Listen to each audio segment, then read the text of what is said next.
Barack Obama is one of the best presenters of our time. But what if I told you it's not talent, but a set of skills you can take and apply right away to become part of the top 1% of presenters? So in this video, I'm going to break down an interview by Obama and share the 3 things that he does amazing that you can just steal and apply right away, as well as the one thing that I think Barack Obama could even do better. Starting with the first powerful habit that makes him such a magnetic presenter. You're seeing across the board high school graduation rates and college enrollment rates. All right, so the first thing we can notice, look at the position of Barack Obama. Because what most people would have taught in the past few years is to sit straight, have your feet on the floor, be powerful.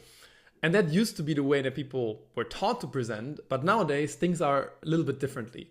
So if we look at the charisma chart, where on the left-hand side you see warmth, so somebody who's very kind and smiling, etc.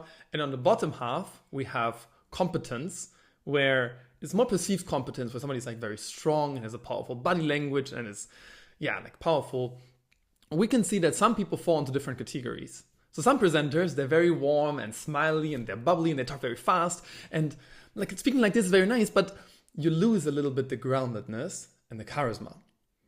But then there's some other speakers and presenters that are very strict and they present like this and they're very powerful, but you like warmth and connection, right? So what Obama does perfectly, he has this very powerful voice, which makes him more competent. But on the other hand, his body language is also quite relaxed, which increases his warmth.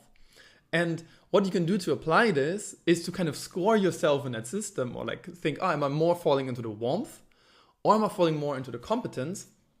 And then adjust a little bit. So if you typically have a powerful voice like Barack Obama, and you have this charisma presenting, infuse a little bit more warmth. And if you think you're just bubbly and you speak very fast and you're woo, and slow down and make more of an impact. And by the way, if you also want your videos reviewed, just sign up to the email newsletter below.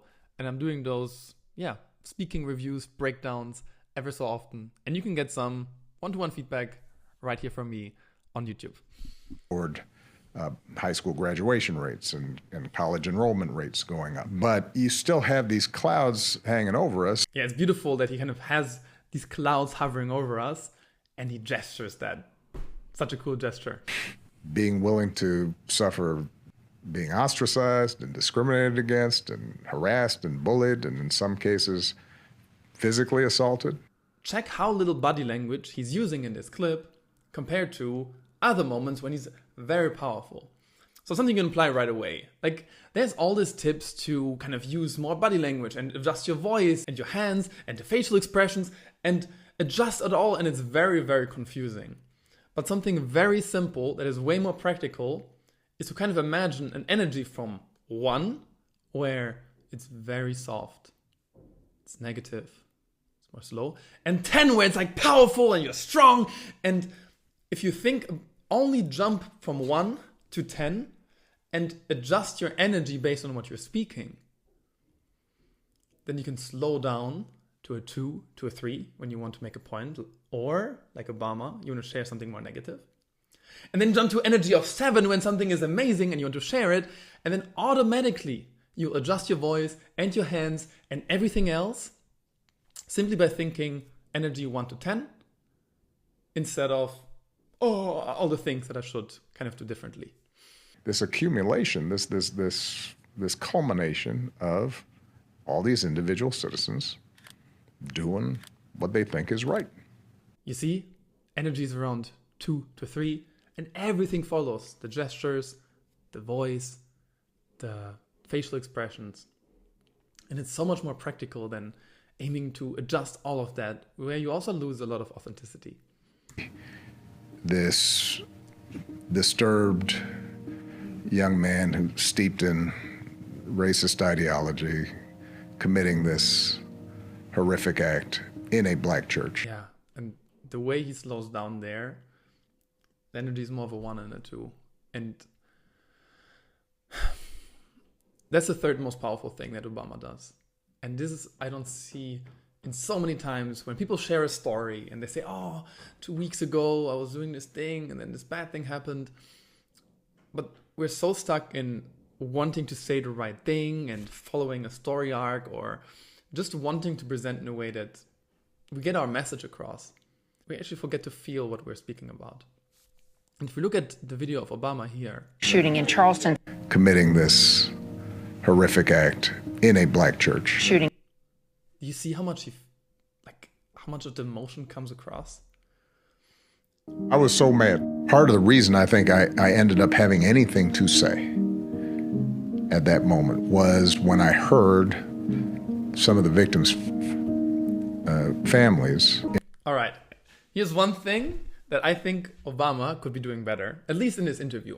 And it's what I call the one moment storytelling rule.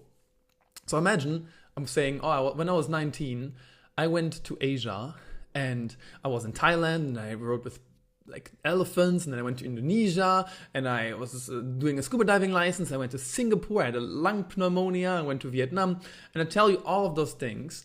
You feel absolutely nothing. Maybe you would rate, like, it's not a story, right? It's just like a combination of different events. So what some of the most magnetic storytellers do is they pick a single moment. For instance, the moment when I was walking down to a beach, it's called Killing King Beach in Indonesia.